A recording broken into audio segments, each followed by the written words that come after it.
নমস্কার বন্ধুরা, welcome back to live আড্ডা ফুটবল। তো বন্ধুরা, আরও একটা নতুন ভিডিওতে তোমাদের সকলকে স্বাগত জানাই। তো বন্ধুরা, ভিডিওটা শুরু করার আগে তোমাদের কাছে একটাই অনুরোধ, সেটা হচ্ছে যে আমাদের এই চ্যানেলে যারা প্রথমবার তারা কিন্তু অবশ্যই আমাদের এই চ্যানেলটাকে সাবস্ক্রাইব করে পাশে থাকা বেল আইকনটিও অল করে রাখবে, যাতে সবার প্রথমে এরম খেলার আপডেট তোমাদের কাছে পৌঁছে যায়।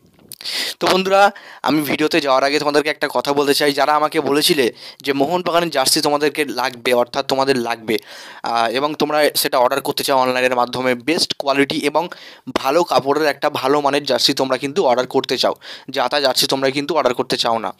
তো দেখো, 150 টাকার জার্সি আর 500 টাকার জার্সি, 900 টাকার জার্সির মধ্যে আকাশ পাতাল তফাৎ আছে।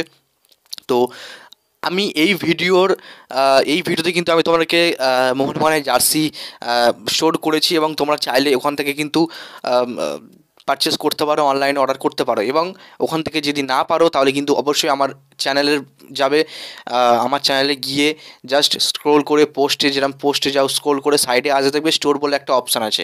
ওখানে গিয়ে তোমরা দেখলেই কিন্তু দুটো জার্সি পেয়ে যাবে, এবং ওখান থেকে যে কোনো একটা কিন্তু তোমরা অর্ডার করতে পারবে, এবং কিন্তু হোম ডেলিভারি সম্পূর্ণ ফ্রি। তো দেখো, এবার আসি মেন খবরে। খবরে আসতে গেলে সবার প্রথমে যে আপডেটটা তোমার সঙ্গে শেয়ার করতে হয়, এই মুহূর্তে মোহনবাগান তাদের শর্ট লিস্টে প্রায় অনেক প্লেয়ারের নাম রেখেছে, এবং সেই এক একটা করে প্লেয়ারের নাম বেরিয়ে আসছে, এবং আমরা কিন্তু প্রায় আতঙ্কিতই হচ্ছি প্রত্যেকবার। কারণ এক একটা দেখো, শর্ট লিস্টে প্রত্যেকটা দল, শুধু মোহনবাগান না, একটা দলের শর্ট লিস্টে মিনিমাম 8 থেকে 9টা বিদেশির নাম থাকে, এবং তার মধ্যে মাত্র একটা বা দুটো বিদেশি তারা টার্গেট করে। তো সেক্ষেত্রে শর্ট লিস্টে থাকা প্লেয়ারকে নিয়ে এত মাতামাতি করার কোনো দরকারই নেই আমাদের। সেক্ষেত্রে অনেকে বলছে যে ব্রাজিল থেকে মোহনবাগান প্লেয়ার আনবে, বা অস্ট্রেলিয়া থেকে আনবে।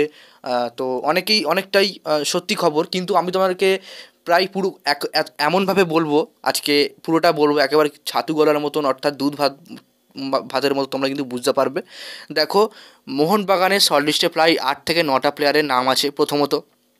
দ্বিতীয়ত, এই 8 থেকে 9টা প্লেয়ারের মধ্যে মোহনবাগান মাত্র তারা দুটো প্লেয়ারকে সই করতে পারে সামার ট্রান্সফার উইন্ডো খুললে বা তারপরে। তো সেক্ষেত্রে দেখো, এই মুহূর্তে সবথেকে বড় টার্গেট এবং সবথেকে বড় জায়গায় টার্গেট করছে তারা কিন্তু স্কটিশ প্রিমিয়ার লিগে, যেখানে কিন্তু গ্রেগ স্টুয়ার্ট খেলতো, অর্থাৎ স্কটিশ প্রিমিয়ার লিগ, স্কটল্যান্ডের ফুটবল লিগ। সেখান থেকে কিন্তু মোহনবাগান প্লেয়ার টার্গেট করছে, এবং তাদের শর্ট লিস্টের নামও আছে। তো সেক্ষেত্রে প্লেয়ারের নাম জানা যায়নি, এবং প্লেয়ারের পজিশন, প্লেয়ারের মার্কেট ভ্যালুটা শুধু জানা গেছে। তো প্লেয়ারের মার্কেট ভ্যালুটা হচ্ছে 5.4 কোটি টাকা থেকে 6 কোটি টাকার মধ্যে প্লেয়ারটার মার্কেট ভ্যালু হতে পারে। তো বর্তমান প্লেয়ারের নামটা জানা যায়নি। তো খুব সম্ভবত তিনি উইদাউট ক্লাবে আছেন, এবং সেটা কে হতে পারে তোমরা কিন্তু কমেন্ট বক্সে জানিয়ে দাও, কারণ এখন কিন্তু নাম আমি নিতে পারবো না কপিরাইটের জন্য।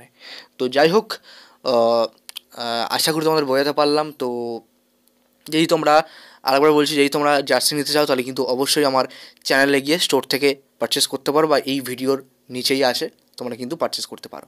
তো যাই হোক বন্ধুরা, আজকের ভিডিওটা এতটাই ছিল। যদি তোমাদের ভিডিওটা একটু ভালো লাগে অবশ্যই লাইক করে দেবো, আমাদের এই চ্যানেলে প্রথমবার যেন হতে চ্যানেলটাকে সাবস্ক্রাইব করে পাশে থাকা বেল আইকনটি অল করে রেখো। ধন্যবাদ।